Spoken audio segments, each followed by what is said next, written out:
Bruno Fatini era um mecânico de 40 anos de idade, pai de família que tinha uma vida tranquila. Naquele dia havia uma forte tempestade que duraria até as 10 horas da noite. O mecânico precisava ir ao banheiro, mas só o fez após as chuvas cessarem. Rumou até o lado de fora da casa, retornando com um cigarro aceso. Em meio ao percurso e estragadas em seu cigarro, viu flashes de luz que logo concluiu ser devido aos relâmpagos do temporal. Mas outro flash aconteceu e ele percebeu que a origem de tal brilho era da rede elétrica localizada próximo à sua residência. Seu filho costumava brincar pelo local, razão pela qual decidiu averiguar. Durante as buscas não foram encontradas anormalidades, porém, quando se virou, viu um novo flash de luz. Apesar de estar longe, notou que o fenômeno produzido se tratava de algo escuro. O curioso Bruno decidiu se aproximar e ficou a cerca de 180 metros e pôde ver claramente. Segundo a sua descrição, se tratava de um objeto de 10 metros de largura, semelhante a uma bola com um topo achatado. Também havia uma escada iluminada por uma luz verde. Tal luz era emitida por algum tipo de lâmpada que parecia estar sendo manipulada por um homem de pé.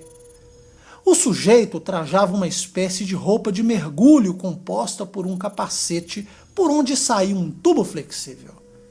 Dali saíam faíscas de algum tipo de dispositivo que parecia estar sendo consertado.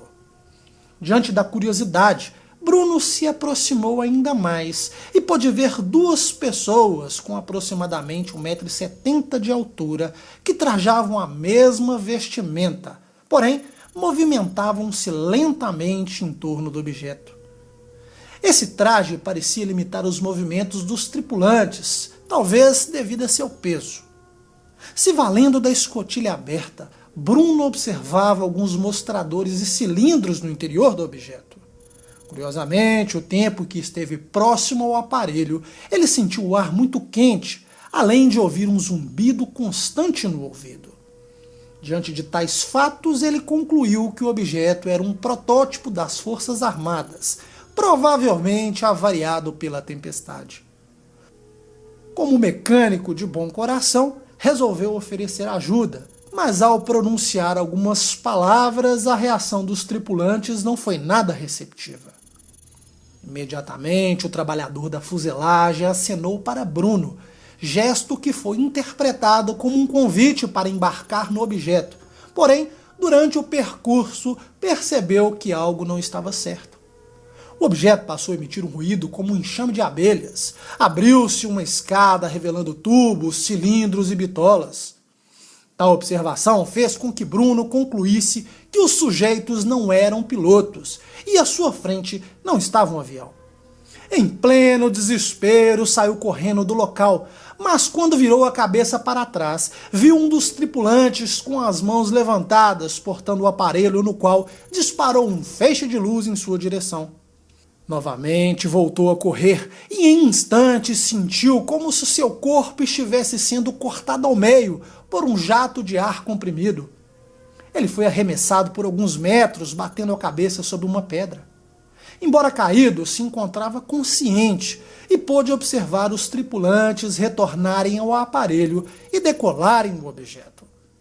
Ali ficou imóvel por algum tempo até recobrar os movimentos e pôde então ir para casa. No dia seguinte, de volta ao local, para procurar uma caixa de fósforos perdida, encontrou algo curioso. No chão havia alguns traços, 4 depressões circulares de 1 metro de diâmetro, dispostas em um padrão quadrado de 6 metros de comprimento. A grama estava queimada ao redor e pedaços de metal derretido por todos os lados. Após ir à sede da polícia de Varese e registrar a ocorrência, vários policiais realizaram buscas no local. As amostras do metal foram enviadas para serem analisadas em um instituto de pesquisas que as classificou como sendo um material resistente a atritos e às altas temperaturas, bem semelhantes às usadas em cápsulas espaciais. Uma outra análise foi realizada pelo pesquisador Renato Vesco, um ufólogo renomado. O resultado de tais análises revelaram que as amostras eram constituídas de bronze em alta concentração e grau de pureza, além de alguns traços de chumbo. Bruno Fatini também se submeteu a um exame médico, onde encontraram uma mancha escura no local, onde o feixe de luz o atingiu.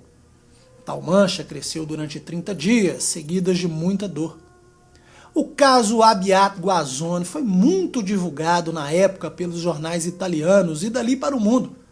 Com o passar dos anos, a imprensa esqueceu o caso, apelidado de o cara dos discos voadores. Mas esse caso traz algumas curiosidades. Talvez a arma que emitiu o feixe de luz não poderia ser um tipo de arma presente em outros casos ufológicos? Será que Bruno estava certo por acreditar que os extraterrestres não tinham qualquer interesse nele? Queriam apenas assustá-lo, o que seria razoável crer, considerando que se quisessem matá-lo, não seria problema. Outro ponto importante é que durante anos, ufólogos italianos visitaram a testemunha com certa frequência e seu relato permaneceu inalterado até a sua morte. Like se gostou. Compartilhe este vídeo para fortalecer a nossa amizade e, claro, deixe a sua opinião nos comentários. Um abraço e até mais.